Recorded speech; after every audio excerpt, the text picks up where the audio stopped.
Con here. I'm going to do another review of one of my guitars.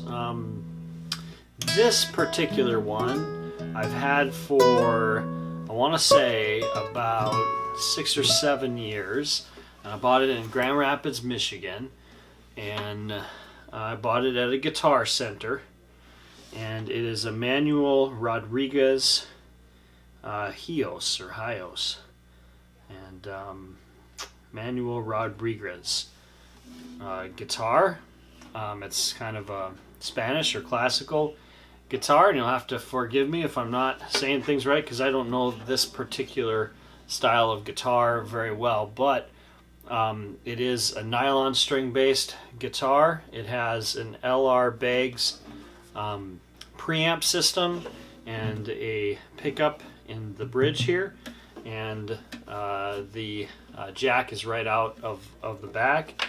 It's rosewood back and sides, and this is a cedar top that I do know, and it's rosewood fingerboard, and I don't know what kind of wood this is on the neck.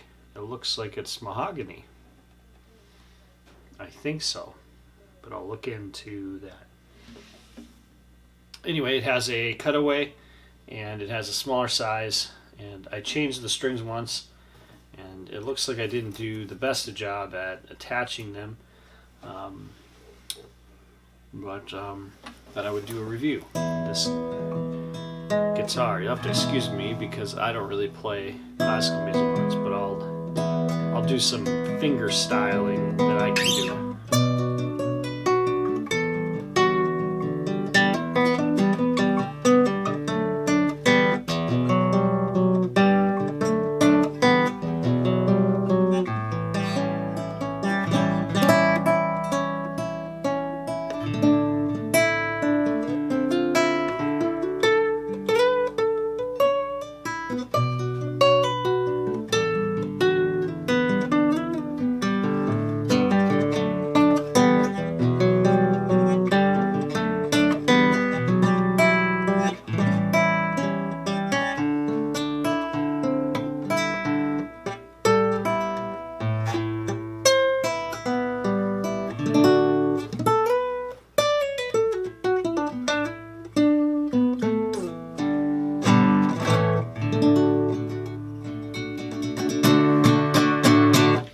So I bought this guitar for a singular purpose.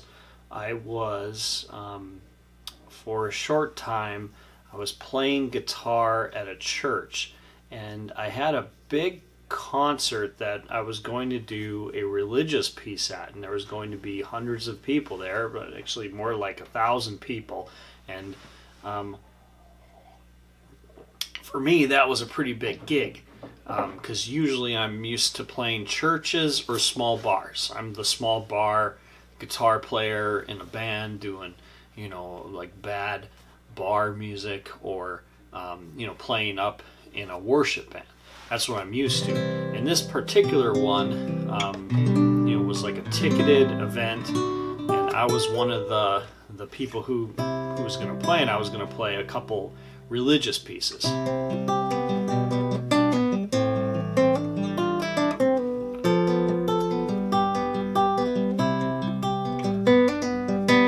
I wanted to do one in a finger style piece, and I wanted to amplify it. I didn't really have the right gear, so I was in Muskegon, Michigan, visiting some family. I went to Grand Rapids Guitar Center, and I tried out all their kind of acoustic guitars that were in a certain price range. And this one I think was right at the $500 and less price range. I can't remember what I paid for it. It was less than $500. I know that. It could have been $300. I'm sure I can look online and Google it and get an exact price or a similarity to it. But I just liked it. I especially liked the way that it sounded plugged in, because that's how I was going to run that particular gig, and it worked out fine.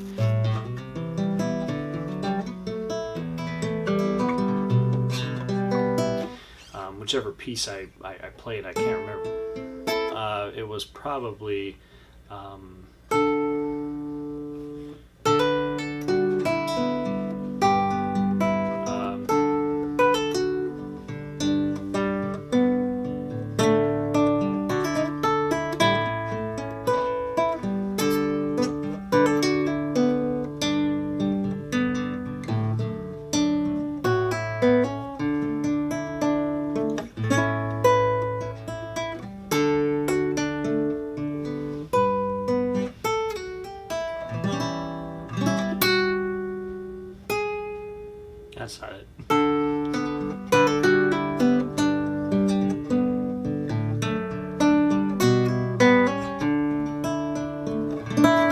something like that.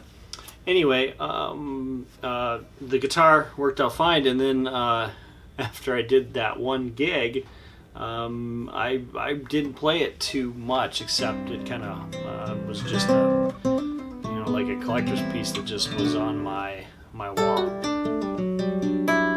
So what I tend to use this guitar for is just practicing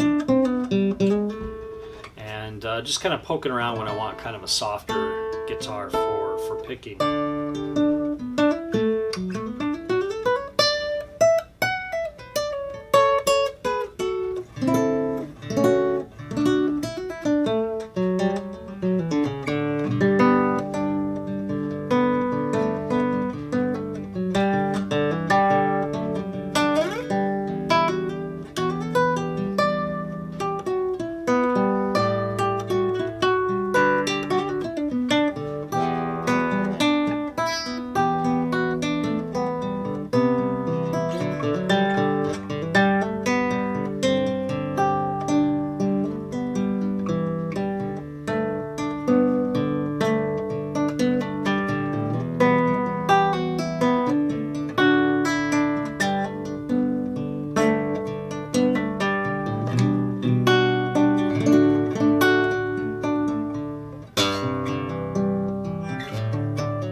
What can I say about it? It does, the tuners seem to work pretty well.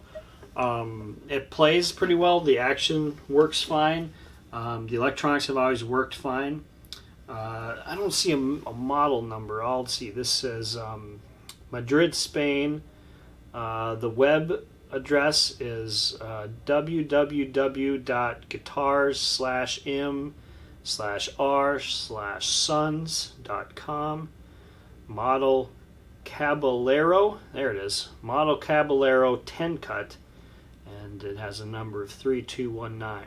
It says electric neck, which I guess it's kind of a slimmer neck. That's my guess. I thought it was a very attractive looking guitar too. I do like the inlays here. It looks like this might be some sort of sticker though that's over here. I don't know if this is actual wood or not. I can't tell. It's either some sort of decal that's put in right over top. That's my guess, is that is some sort of decal. It's stuck right over top, and then there's lacquer placed over top. But the lacquer is pretty thick over all of it. I can even see lacquer build up on some of the places, some of the joints. But overall, I think this is a pretty good value. The electronic system has a tuner on it, which is nice. It has a notch filter, has a phase, so you can reverse that. Volume, 3-band EQ, and a spot for the battery. So overall, a good guitar. I recommend it for its person, and it served me well for what I've attempted to do for it, and that's it. So Mike Kahn, thanks for watching.